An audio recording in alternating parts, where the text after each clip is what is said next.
gotten in the last, well, especially the last 6 or 7 days, but really more for the last 2.5 or 3 weeks. I know what it's like to have a radio show that you're used to turning into every day and then not have that radio show available to you. And I know the void that can lead as well, because you get used to the habits that you get used to. And then when that habit's taken away from me, I even notice it around Christmas time when radio shows that I listen to go out on vacation for a week or two. And you just think to yourself, no, I don't want them to be gone for 2 weeks. I want them to be there. They're supposed to be there. But I've gotten some unbelievable email about your drive home and keeping you company and being a part of your lives. And I've had some unbelievable emails from people that have actually taken the time to write the letter to their father. I've had a lot of influence on the Father's Day and people that we've moved to write the letters. And those are the biggest honors of my life. If I can somehow or another be instrumental in having you repair a relationship with your dad, and as I've said it before on Father's Day, it's the most selfish thing you can do for yourself. You write that letter because in a lot of cases you can't say it, and you tell your dad that you get it, that you understand, that you tell him what he means to you.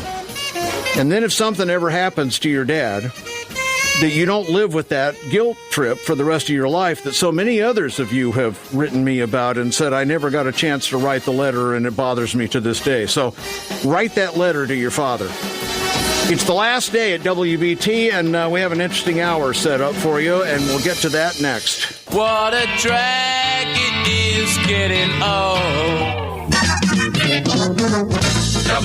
Surprise BT. Portions of the day's programming are reproduced by means of electrical transcriptions or tape recordings.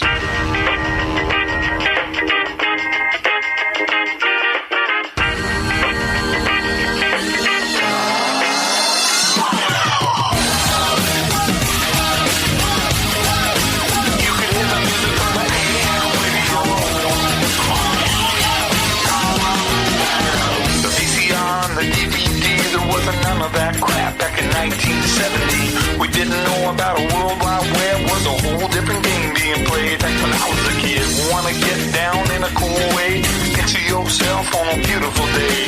Big bell bottoms and groovy long hair, just a walking in style with a portable CD player. No, you would listen to the music on the AM radio. Yeah, you could hear the music on the AM radio. John Hancock.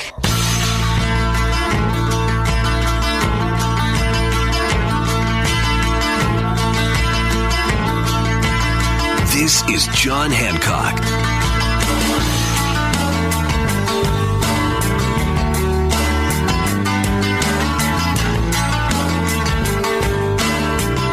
Hey there, hi there, ho there. We are as last show as we can be. So, how to start? Hi there, how are ya? It's been a long time. Seems like we've come a long way. It seems impossible that it's been 29 years. I went back to Colorado in July, and it kind of turned out to be a reminiscing tour. And I went and saw houses I lived in and grandparents' houses I played in and parks that I went to and places that I worked, apartment buildings that I lived in, and houses of friends of mine at the time. There are places I remember all my life, though some have changed, some forever, not for better. Some have gone, and some remain. All these places have their moments with lovers and friends. I still can recall. Some are dead and some are living in my Seems like there's been a lot of miles on me since I left Estes Park in about 1971. 7 states before I got to North Carolina.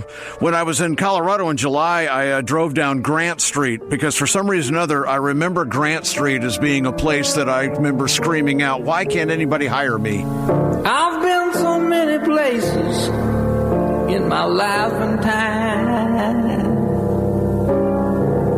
I've sung a lot of songs, I've made some bad rhymes. I've acted out my love on stages with 10,000 people watching. But we're alone now and I'm singing this song to you. And through all those miles, we've arrived at retirement. Retirement. Well, life's been good to me. I thank the good Lord for the way things are. Good friends and family. Well, God is good as good can be. I've had an excellent time so far. There's only one thing that I fear. I've been up so long on this lucky star.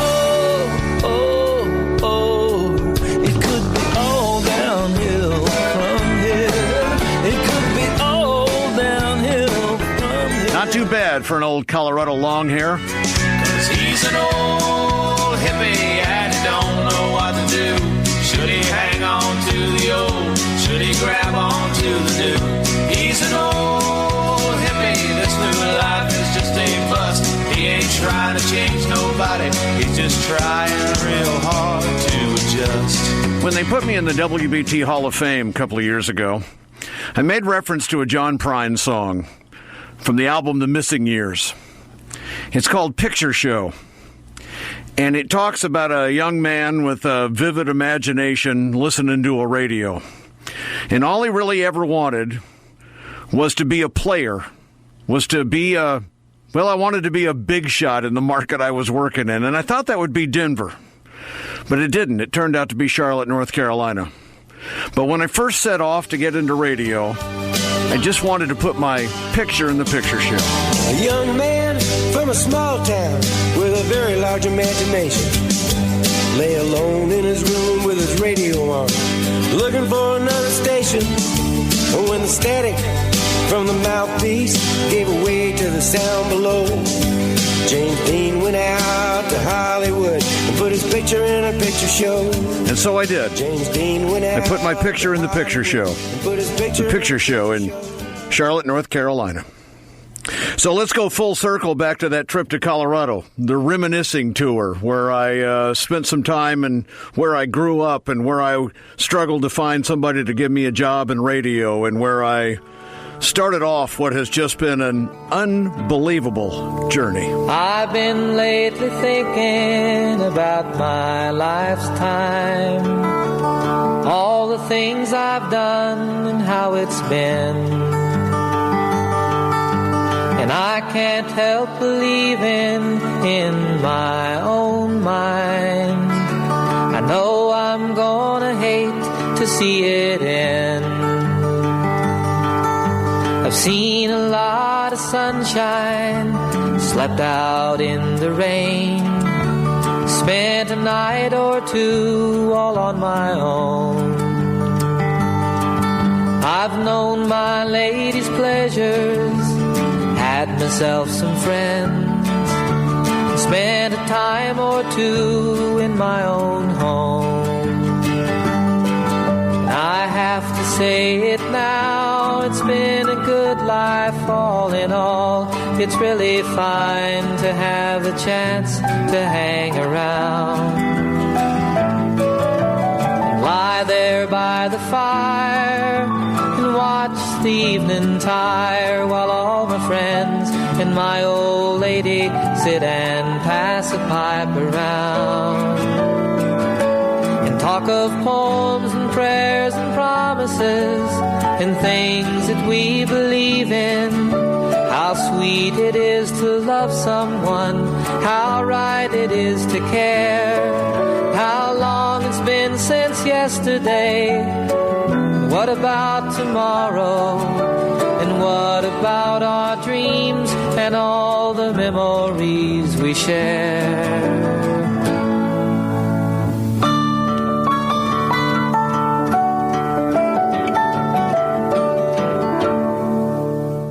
We will, before we wander out of here, review the John Hancock Essential Music Library. There was, when I first got into radio, it was so I could turn people on to music. And I remember I had a program director one time tell me, you won't be able to do that in radio. And I couldn't quite understand exactly what it is he was saying. And actually, the radio station I spent so much time in Boulder, K80E, KBCO, we did have an opportunity to turn you on to music, to take stuff, as they said, out of the box. And they had a format back then, but you worked out of a notebook. And so you would play something from the G category, and then you would play something from the C category, and then you would play something from the B category. But we had a system so that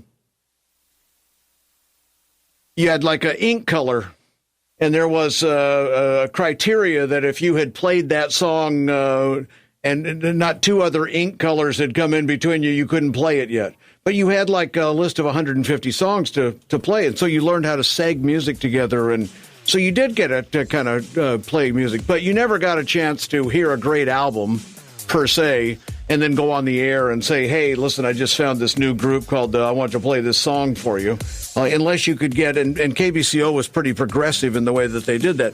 But my point being, I got into radio to be able to turn people on to music that I had found. I just find a joy in basically sharing stuff that like that.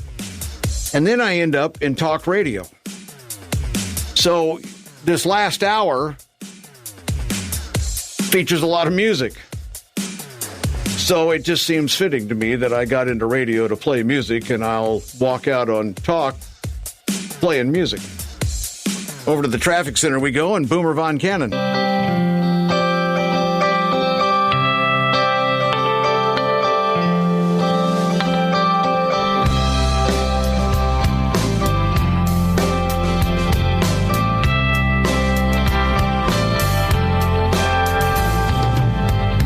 Mama said, baby, wait for me in the car.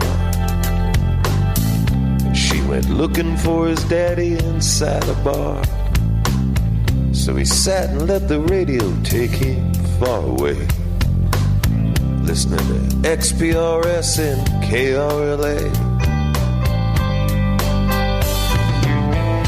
Plastic silver 9-volt hot. You click it on and let the music start. And the radio was his toy. The radio was his toy.